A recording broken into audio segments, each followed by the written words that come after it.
people were concerned. So what we need to do is first identify the objective, main objective,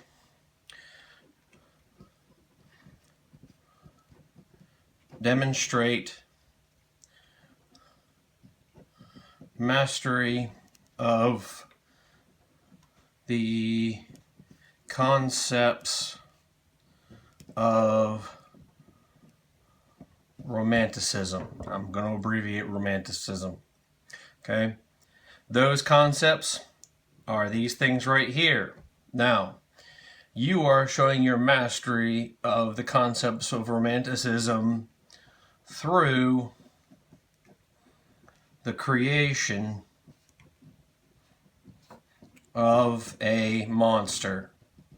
Now, I only use the term monster loosely here, and this is a reference to Frankenstein's monster as written in Frankenstein by Mary Shelley. So, in the Romantic period, the Frankenstein book written by Mary Shelley was very important because it reflected a majority of these things up here in society. So that's your first objective. Second objective is this. You will be able to justify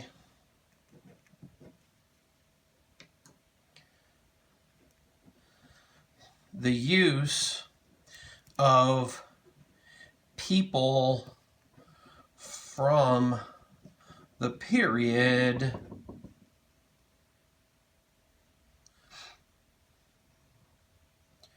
as a symbol from the body. All it means is this. You have a head.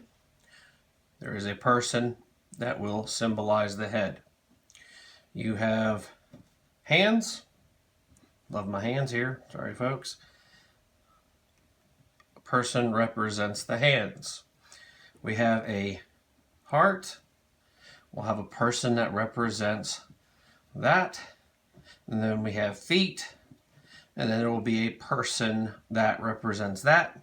And then you also have the body, or the torso. You'll have a person that represents that. Each one of these areas of the body are important, and they represent something significant. For example, if you're talking about the heart, that's you deal with your emotion, your intellect is usually associated with the brain. Making something happen is often associated with your feet. Your body is your or the torso body is a symbol of strength and stability. And then, of course, then you have the hands. That's usually the person that carries it out. So it works like this. You can literally create a monster, or figuratively. You can make an actual monster, but you don't have to. You can use just the symbols and make a chart out of it or something. But it's good to keep in mind the actual scoring for this project. Scoring for this project is this.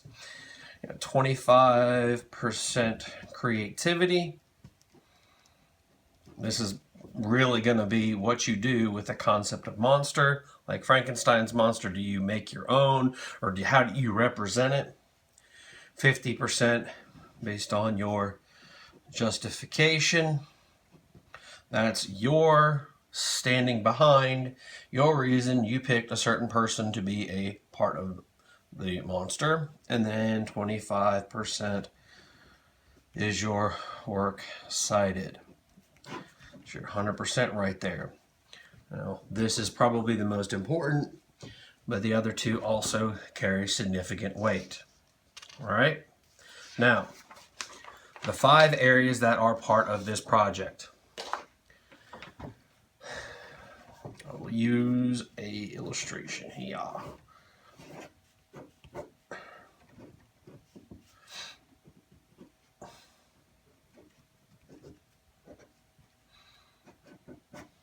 Okay, head. Well, if you think about it this much, you find a person who you think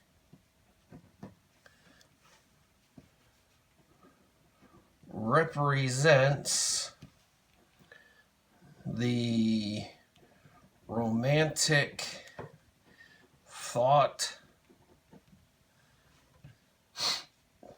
most prominently. So, for example, the head, that's a person that represents romantic thought. Romantic thought is things like emotion, intellect, inner self. Now, if you think about the head, this is going to be also associated with intelligence. So you're also going to be finding someone who is intelligent that carries these things out. Next, you have your heart. The heart feels what the emotion wants. This is, love my spelling of heart there, person who you think represents things like emotion and impulsivity. Okay, now this could be an author, it could be a musician, it could be whatever you want. You think about that, you know, what is a person who responds to what's going on with great emotion or with reflection, anything like that. Okay, and then we have to deal with, of course, our hands. Hands. This is the person who you think carries the ideologies of romanticism best. For example, talking about carrying one of the ideologies, we talk about the ideologies of romanticism, emotion, feeling, inner self, intellect, so forth and so on. This is the person who you think best carries these ideologies. They carry them out in their own life, they carry them out in their work, they carry them out in all these other areas that are possible. This could be a politician, could be an author, could be a musician, whatever you want. And then we talk about the last thing here, second to last, the torso. This is going to be the person who represents strength of romanticism, especially reaction to previous generations. This is a person who is, really strong. They have a good basis for thought.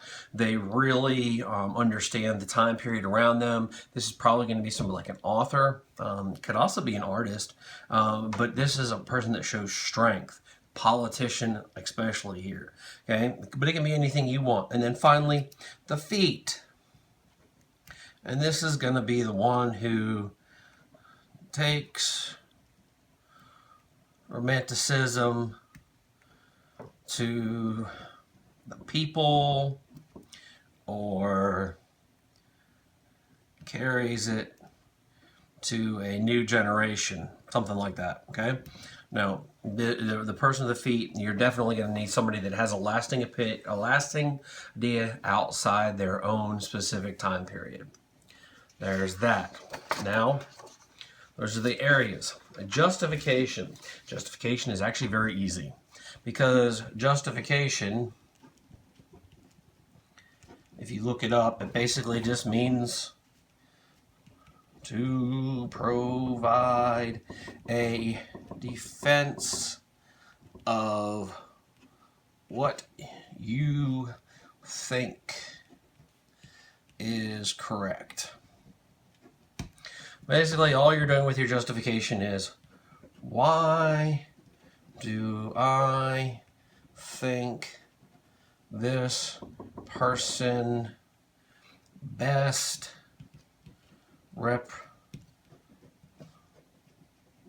body part. Okay, this is your opinion. You're going to take some facts that you can find. You're you're taking your facts, you're creating an opinion, you're writing it out. Your justification for each one should be something like 3 to 5 sentences. Now, your justification can be done in a chart if you want, or you can write it out, you know, in paragraphs, however you want. I think probably the easiest way to do this is if you think of a chart and you have your person symbol, that would be like the body part, and then your justification, and then you just, you know, that's one way you could do it. You could actually create your monster in a chart form like this too, like, you know, the head, the heart, and the arms, and, you know, actually make a picture as you're going. But that's all your justification is. Why do you think this person best represents the body part? And it's really an opinion. As long as you defend yourself, you're good to go on that one. Okay, now, last part, works cited, okay? And I do apologize for my handwriting, folks. You need 2 sources, 1 book, 1 web, okay? Simple. Format for your works cited, you will follow Chicago, which is what history uses, all right? If you do any quoting, like direct quotes, you use footnotes. Direct quote, use footnotes. That's how Chicago works. You don't have to use direct quotes, though. There is no requirement for that. Also, in this, I say no need to cite pictures. Okay, there's that. Now, if you happen to have any questions, 1, if you email me or remind, whatever, be specific. If you want a specific answer, ask a specific question.